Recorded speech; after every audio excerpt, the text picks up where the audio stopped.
Well, here we are, 2021, and today as we begin our new message series, New Year, New You, we do so with great hope. The beginning of a new year is always filled with possibilities and dreams and personal transformation. Get rid of the bad habits, exercise more, eat healthier, drink more water. All good things. But then there are others that go a little bit deeper. Be more responsible with money. Declutter. Volunteer more. Be kinder. Have more patience. Reduce stress. Pay attention to your soul. The reality is we all want to live happier lives. And the new year is the perfect time to begin anew. With many resolutions that we often make, we often come up with a plan to achieve our goals. Changing aspects of our own personal behavior takes incredible commitment and is really hard work. And the reason that 80% of New Year's resolutions end and we never really achieve our goals is because I think we want to see the outcomes, but we don't want to do the work. I think we can all agree with that, right? We want to see the results, but doing the work, not so much.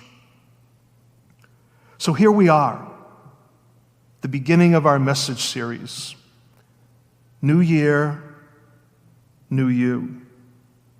I think most of us probably have made some type of New Year's resolution, and hopefully some of them have to do with our spiritual life. In addition to cleaning out the garage, do we have a list of resolutions to help us to live intentionally with greater meaning and greater purpose, or even learning to live with a happier heart? Dr. Sanjeev Chopra recently wrote a book called The 2 Most Important Days: How to Find Purpose and Live a Happier, Healthier Life. It's an amazing book, and for those of you who are interested, I'm going to put the link up on our Facebook page later today, so check back in the afternoon if you want that link. And Dr. Chopra, picking up on Mark Twain's famous quote, says that the 2 most important days in our lives are the day that we are born and the day we find out why. So many people go to their grave with their why still within them. It is so important to discover that why. And it's never too late to discover purpose and meaning.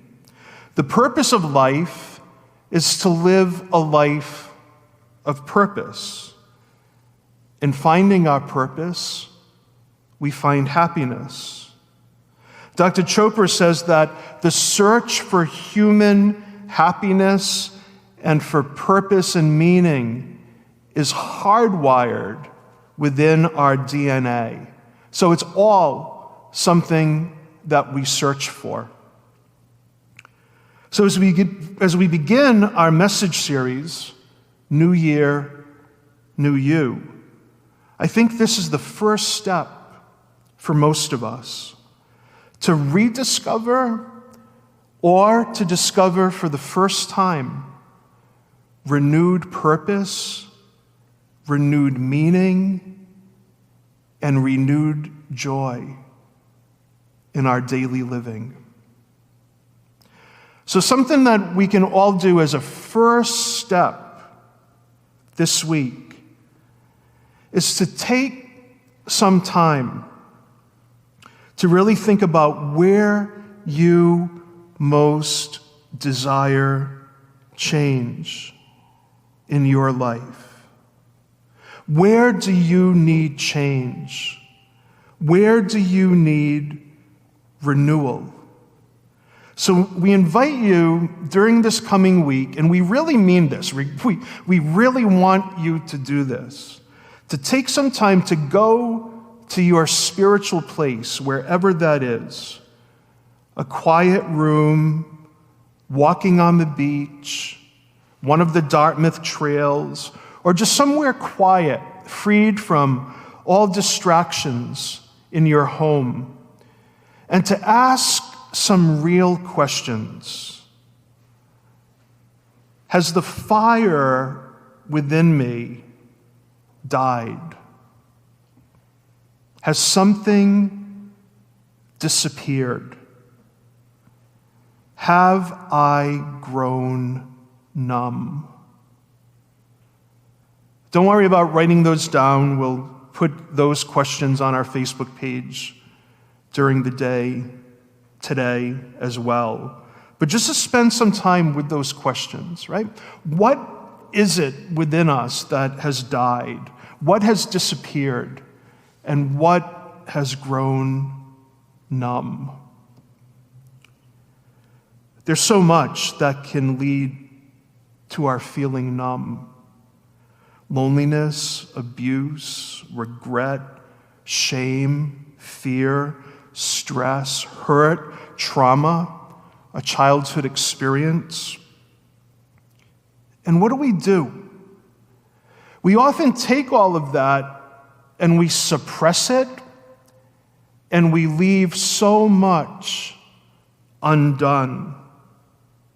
Very often in our lives, we don't come to terms with the anger and the regret and the hurt and the shame and the fear.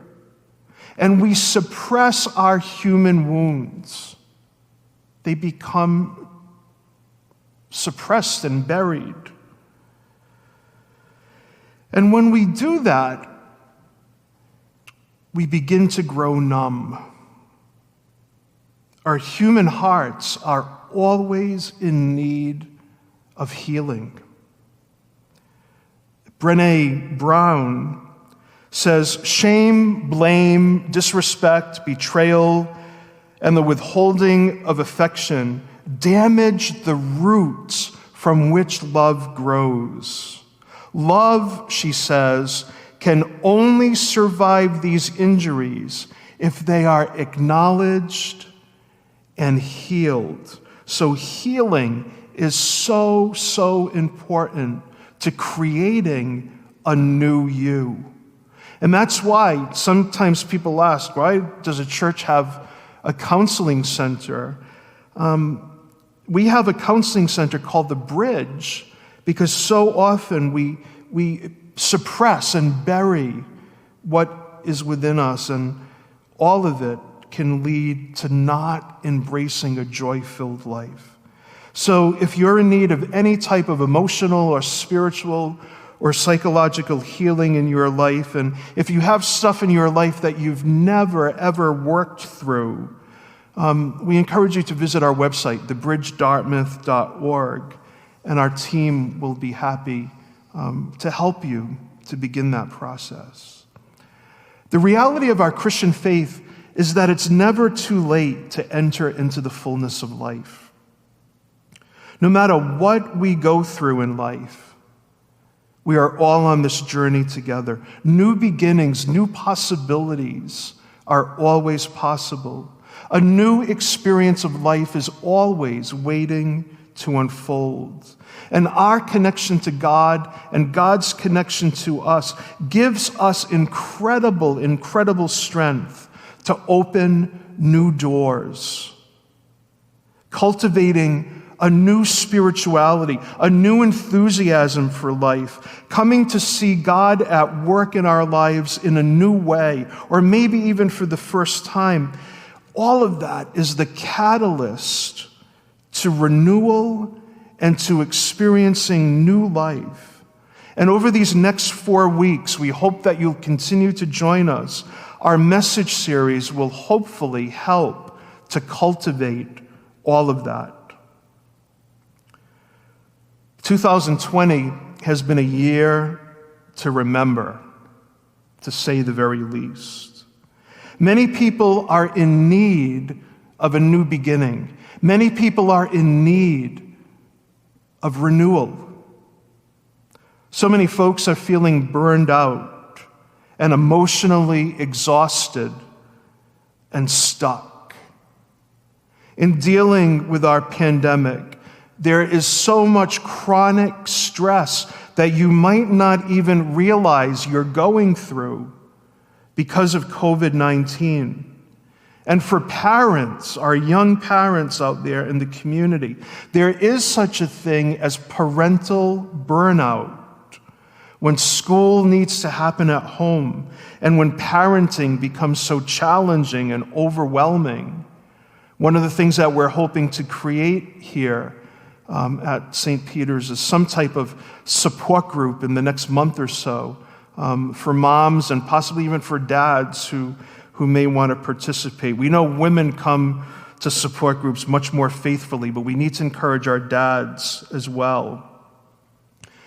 In these last 4 years, we have witnessed the long-term rage and dysfunction of the President of the United States, who has caused so much division and who has inflamed violence and has promoted racism and white supremacy. And the conspiracy theories of his supporters and his followers and the violence that they have promoted, all of that has been used to terrorize our nation. The disregard for humanity, the disregard for the common good, and the most important values of our nation, angry and violent and harmful words, always, without exception, lead to angry and violent and harmful action. And the most recent personal invitation of these followers to our nation's capital has permitted violence and rage to impact the hope of a peaceful transition of power. And you know what? All of this impacts the health of our nation. Are we as a nation living with a happy heart? So our message series, New Year, New You, comes at the right time when so many of us are tired and in need of renewal. Hope is dawning, both with the pandemic and all of the issues that are going on in our country. Hope is coming. So many people who are joining us online this morning and so many folks have reached out to us about our message series. One person sent an email and she wrote, "Thanks for offering this. I hope I'll be able to feel something new in my heart because I'm just a mess. I've been away from church for 20 years. I work so many hours. My heart is filled with so much anxiety and stress. I feel unplugged and disconnected." Unplugged and disconnected. And I had a conversation with this person during the week, and I said, I think many of us can relate to that. Today I'm reminded of Rumi, the Persian poet who lived in the 1200s and who had so many thoughts on life. And Rumi once wrote, "When you do things from your soul, You feel a river of joy moving in you. A river of joy moving in you when we do things from our soul. So it's a reminder that we all need to do the soul work. And we're going to talk about doing soul work over the next 4 weeks. And when we do that soul work, we begin to feel the river of joy flowing through us. And that's why it's so important to be connected here to a church community. Even if you're watching online church is just as important as coming here. Today, friends, we celebrate the baptism of the Lord, this liturgical feast that comes at the conclusion of the Christmas season. And we hear in our gospel how Jesus was baptized as an adult in the Jordan River by John the Baptist. And the one thing that we know about Jesus is he knew who he was. He knew that he was on a mission because he was so connected to the movement of God's Spirit in his life. He was attentive to how God's Spirit was moving within us and poking at his heart.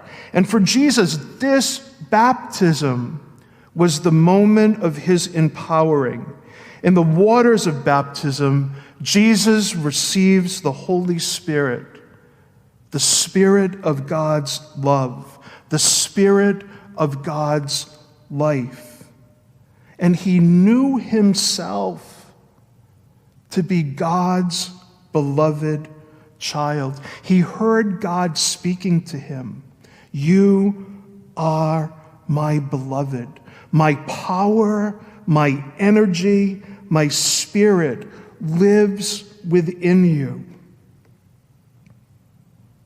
That was so significant for Jesus to discover his worth, his meaning, his purpose, and to discover his greatest joy because he was attentive to how God was moving within him.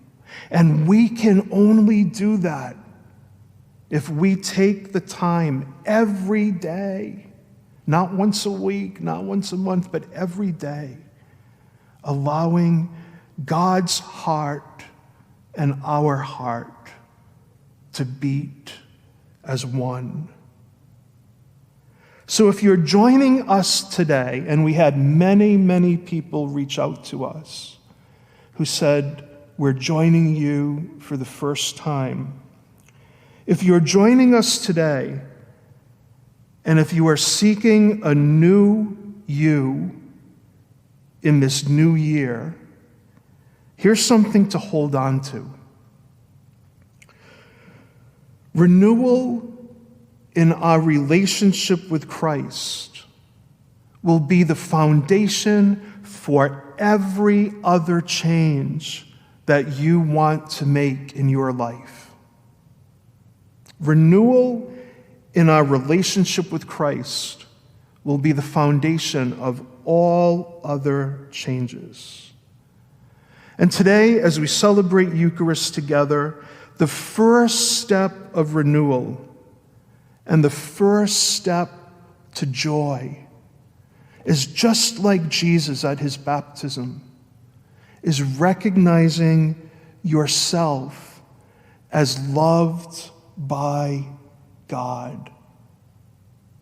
Recognizing yourself as God's beloved child.